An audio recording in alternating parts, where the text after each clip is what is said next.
ईमानदार विचार आना असंभव है। स्वच्छता को लेकर महात्मा गांधी जी ने कहा था कि राजनीतिक स्वतंत्रता से ज्यादा जरूरी है स्वच्छता। यदि कोई व्यक्ति स्वच्छ नहीं है तो वह स्वस्थ नहीं है। बेहतर साफ सफाई से ही भारत के गांव को आदर्श बनाया जा सकता है। शौचालयों को अपने ड्राइंग रूम की तरह साफ रखना जरूरी है। नदियों को साफ रखकर हम अपनी सभ्यता को जिंदा रख सकते हैं। अपने अंदर की स्वच्छता पहली चीज है जिसे पढ़ाया जाना चाहिए, बाकी बातें इसके बाद होनी चाहिए। हर किसी को अपना कूड़ा खुद साफ करना चाहिए। मैं किसी को अपने मन से गंदे पैरों के साथ गुजरने नहीं दूंगा। अपनी गलती को स्वीकारना झाड़ू लगाने के समान है, जो सतह को चमकदार और साफ कर देता है। भारत में गांधी जी के स्वच्छता के लिए प्रयास।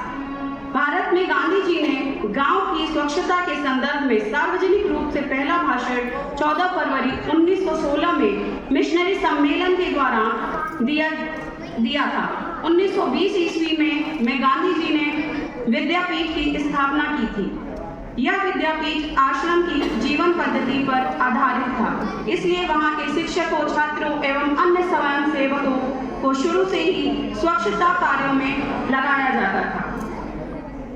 अब आती है बात गांधी जी की निर्भरता की मिसाल के ऊपर। तो आइए प्रकाश डालते हैं कि गांधी जी ने निर्भरता के लिए, आत्मनिर्भरता के लिए क्या क्या प्रयास किए। गांधी जी के जीवन दर्शन में आत्मनिर्भरता का बहुत महत्व था कि व्यक्ति, गांव और देश तभी आजाद हो सकता है जब वह आत्मनिर्भर हो। इस संदर्भ में गांधी जी के कुछ विचार इस प्रकार हैं। गांधी जी ने स्थानीय संसाधनों और पारंपरिक कौशल का इस्तेमाल करने और कुटीर उद्योगों को बढ़ावा देने पर जोर दिया।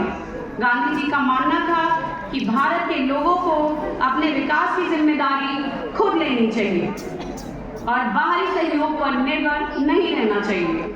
गांधी जी पुरुषों और महिलाओं को समान रूप से सशक्त और आत्मनिर्भर बनाना चाहते थे। इसके लिए उन्होंने महिलाओं को चरखा दिया और सूत काटने के लिए प्रेरित किया। गांधी जी का मानना था कि भारतवासी के तौर पर हमारा यह दायित्व है कि हम ज़्यादा से ज़्यादा चीज़ें अपने देश में ही बनाएं और उनका इस्तेमाल करें।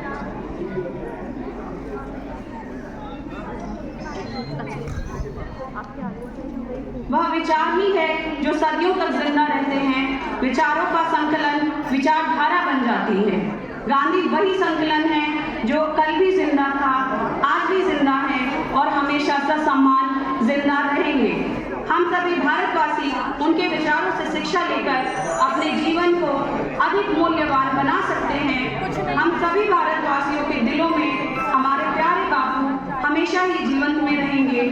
आज उनकी जयंती के अवसर पर उन्हें भावपूर्ण श्रद्धांजलि अर्पित करती हूँ।